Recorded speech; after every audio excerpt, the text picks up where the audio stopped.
What's up guys? I know it's confusing, but I'm currently vlogging in Asia and I'm actually back in my own studio showing you guys this tutorial. The reason why is because I've made this tutorial to put in between my vlogs just so that you guys won't be missing out on the content that I usually make or content that is more interesting other than just vlogs. The vlogs I hope you guys will be watching because I'll be going through a lot of different cities and showing you guys different visuals that are enticing to me and probably very attractive to you guys as well. So definitely jump on my vlogs if you guys aren't on that. But for those people who hated my vlogs or don't like watching vlogs in general, then welcome to this tutorial and hopefully I'll be able to teach you guys something. So let's get into it. For today's visual, it's not going to be about a sneaker review and it's not going to be about a sneaker unboxing. It's actually going to be a tutorial on how to make your sneakers look good in your photos. A lot of people in my last video, when I did a poll, I said whether or not a Photoshop tutorial would be interesting, and a lot of you guys agreed it would be. So I'm going to be here trying to teach you guys how to make a shoe mid-step in today's tutorial. Not only will this mid-step tutorial give you tools and skills on how to make a shoe look like it's mid-stepping, this tutorial can also be translated into different types of ideas, such as making the shoe float in the air. But in today's tutorial, because I want to accentuate the Haven Ultra Boost ATR paneling and the toe box, I want to be able to show you guys why I did this mid-step and also how to make it look like the shoe is mid-stepping without anyone being there. So there's two values that this photo goes by. One is to show what features I like about the shoe, and two is to show an illusion that captures your attention. So those are two key ideas in my head that help me execute this photo. So let's get started with the tutorial. The first thing you gotta do is have a tripod or a place where you can put your camera so it's super steady, okay? And then you wanna put your camera into manual mode. Now, I'm not gonna teach you how to take pictures. I'm pretty sure a lot of people already know that having a camera that can be put into manual mode would be able to give you way better pictures because you're able to control what your settings are. So in order to get this illusion, you gotta get the object in your frame or the subject in your frame in the photo first. Once you nail that composition, once you nail that photo, you do not want to move your camera whatsoever. Take out the objects and take the plain background of the photo. And make sure that you're in manual focus, because once you're in manual focus, then your camera will not change any depth of field or not change any blurriness between the background and the shoes. So now that I got my two photos, the first one is the Ultra Boost being leaned on something. Now, the reason why it's leaning on something is because in reality, it can't float, right? There's a lot of ways on how to make the shoe look like it's in action, but for me, I just used a Gorilla Pod, and then on the other shoe, the left shoe, I used a 50mm lens in order to look like it's mid-stepping. Now, a lot of people would say you can use your hands as well, but because I wanted to make sure I nailed the focus and everything, I didn't want to have the hassle of holding the object while taking the photo. I want to make sure that my photo is as steady as possible. So now they have two photos, import it into your Photoshop and we'll get started. You really accelerate the process of your workflow and you really accelerate the process of what you're trying to do with a tablet, because using a tablet or a digitizer really saves time instead of using the mouse. The mouse is not as accurate in your own hands as your pen is on a digitizer, because your hand and drawing is very similar to what it is like drawing on paper, but when you use a mouse, your hand is not in the same gesture, and it just changes a whole different feeling of when you're painting on Photoshop, because a lot of the Photoshop tutorials is basically learning how to paint digitally. So the first thing you want to do is import the two photos. You want to pull up your object photo on the top layer and then your background photo on the bottom layer. I'm just going to rename this so that you guys can follow along a lot easier. Once you have these two photos imported to your Photoshop, what you want to do is click on the object layer and click on the mask button. This mask basically acts as a clone to your photo and make sure that anything that you do to the mask would not affect the real photo. What this means is if I try to erase this like this and I did a mistake like that, I won't be able to go back after a long time of working on it. But instead, you want to click on the mask layer and be able to erase from there, because then you can at least delete this mask layer and go back. Like I said, this tutorial is kind of intermediate to advanced, so you have to learn a few things. The first thing is knowing how to do mask. Second thing is knowing how to do pen tool. Third thing is knowing how to do healing brush. And fourth thing is clone stamp. These are the 4 main Photoshop tools that you have to learn in order to execute this illusion. So if you want, you can stop this tutorial right now and learn those 4 tools on other YouTubers, because those guys definitely would be able to go thoroughly what those tools do. Or you can watch my video and see what those tools do by watching through what I do with them. So the first thing I'm going to do on the top layer is click the mask. Now with the mask layer selected, I'm going to click the paintbrush tool, and right away is a black and white paint. Now white paint means that I'm drawing back what this photo has, but black paint means I'm taking away and I'm showing what's in the background or what's under the first layer, the object layer. So I'm going to zoom in here and I'm just going to go in with my paintbrush. By right clicking, I'm going to make sure that my hardness is in 0 and my size can be changed varying to what I want to take out in this photo. So I'm just going to go in here and try to erase this 50mm lens. This is only one of the few methods on how to erase your top layer photo. I'll show you another method in just a second. So I'm going to speed up this part, but basically I'm going to go in there with my pen and try to go thoroughly on the edges that I don't want the 50mm lens to show. Did I say 50mm? I meant 50mm.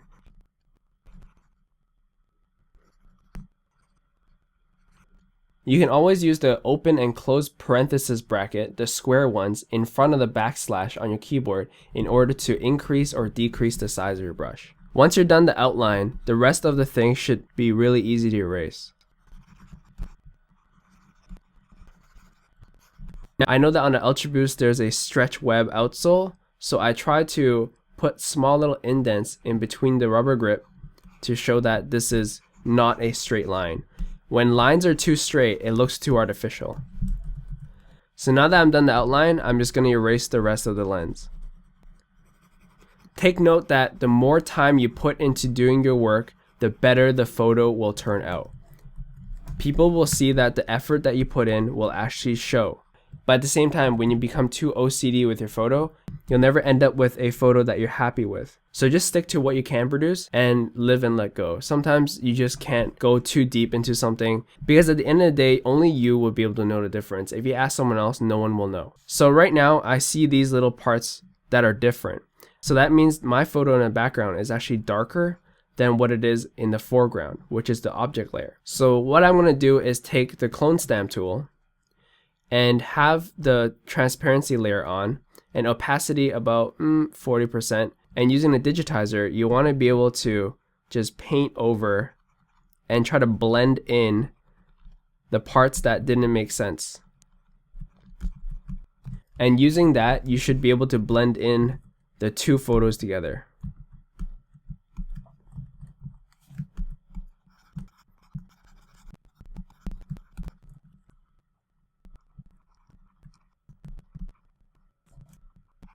Anytime that you feel like you took too much of the object layer out, you just want to press B for a brush and then press X to go back to a white paint. This white paintbrush will be able to color things back in. Now I don't want this black part, so I'm just gonna try erasing as much as I can here. So now that I'm done with my left shoe, I'm gonna be working on the right shoe now. Now this is the second method of masking. I was using my paintbrush and I was doing organically by eye, but when you use a pen tool, you actually save yourself a lot of time. Instead of being able to dive in and try to erase all of it stroke by stroke, what you can do is click P to open the pen tool. This pen tool is able to outline the object that you want to take out very accurately. So for me, I'm just going to be taking out this gorilla pod, and instead of painting it stroke by stroke, I'm going to be clicking the mask layer, clicking the pen tool, and then just go over this gorilla pod. Now the gorilla pod area is not what I'm worried about. The only area that I'm really worried about is this rubber grip that is sitting on top of the gorilla pod. By doing this, I'm able to mask out the shape of the shoe while taking out the gorilla pod. You don't have to be too accurate around the gorilla pod because remember, your background is already in the background layer of the bottom layer. Now this part's essential to sell your effect. The shadows are basically your truth teller. Whether or not there's an object there, you have to basically tell the perceiver that, hey, there's no object there, and be able to keep the shadows where it is currently. So I'm just going to be a little bit more accurate with my pen tool in this area. Now, as you can see here, this shadow is created by the GorillaPod. What you want to do is just take your pen tool and try to get rid of the shadows that are created not from the shoe. You can just zoom out and see what shadow is being created by what.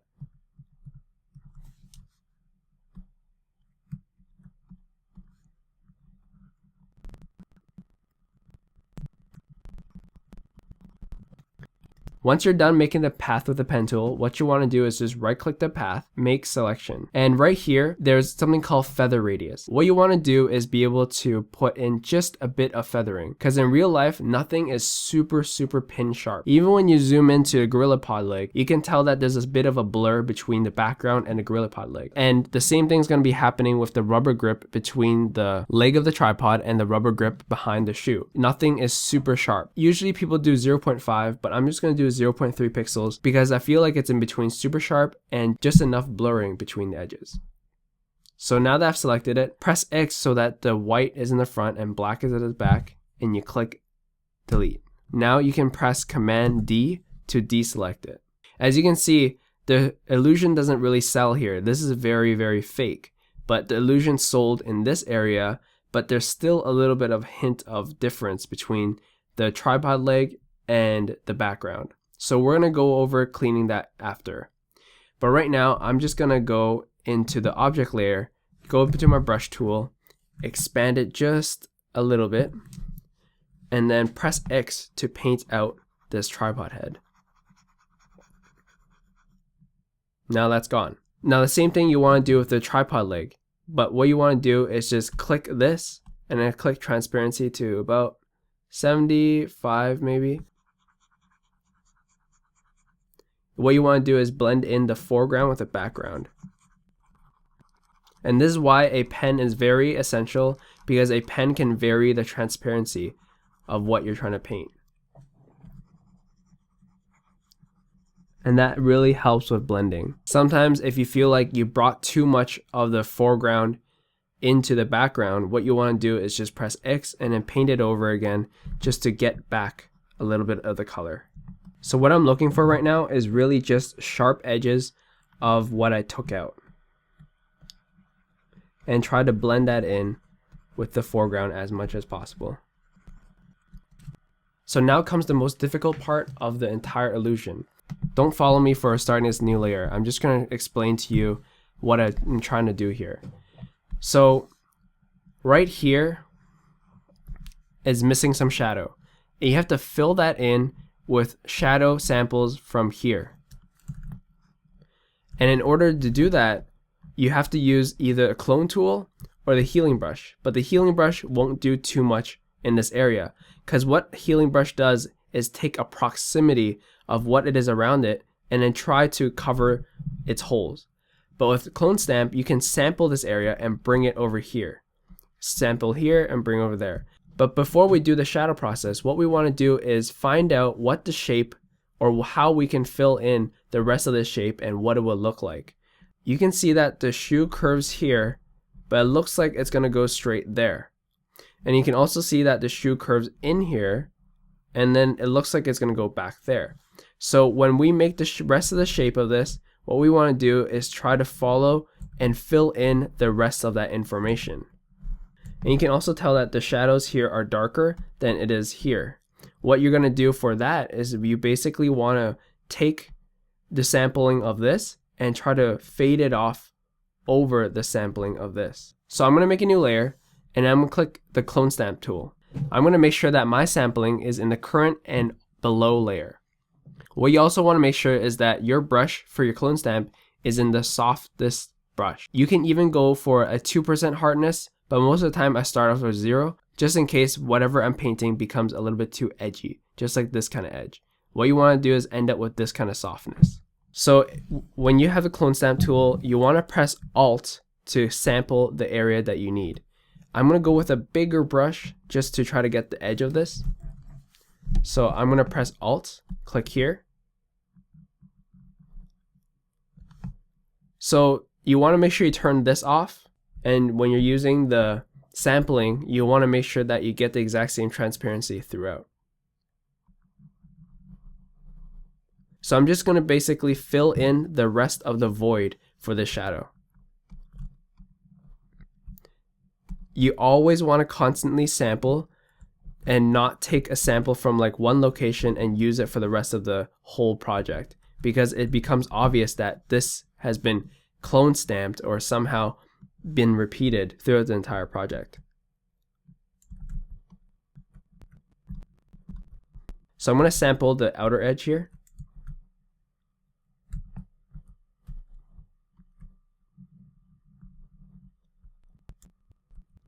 And if it doesn't make sense to you, you might want to go back and try to change it. So right now it seems like this is a bit too solid. As you can see, the shadow back here, it fades out as the light is further away from the source. So what I'm going to do here is basically take an eraser, use that pressure sensitive opacity, turn it down a bit, and try to just clean out the rest of that area. So what I'm going to do is actually just completely take out that area of shadows that I don't want on my object layer.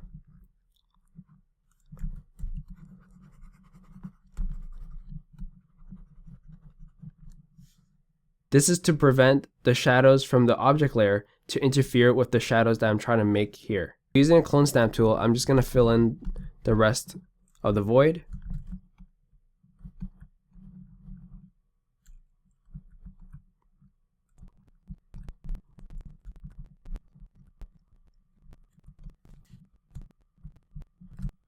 So now that you painted out this shadow, you want to zoom back out, and you're trying to basically get this soft shadowing transparency thing in the background of this shadow of the left shoe, and you're trying to get that with the right shoe. So what I'm going to do is turn on the mask layer for the layer 2 and take an eraser,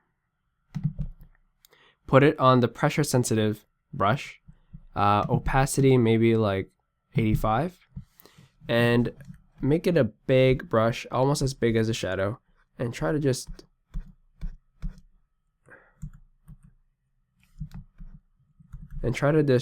lightly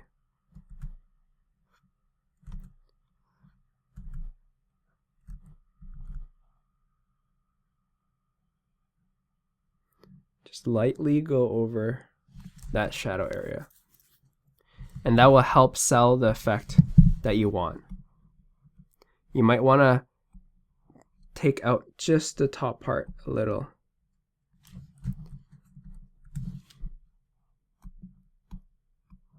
But you don't want to go too crazy, or else your audience will definitely tell a difference between the normal shadow and the shadow that you faked.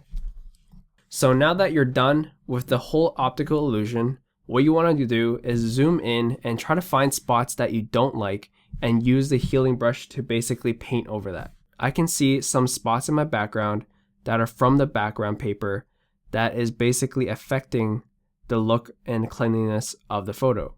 So I'm going to open a new layer on top of that, press J for healing brush, or click this on the top left corner, and then make it a little bit bigger and go in and color over those spots.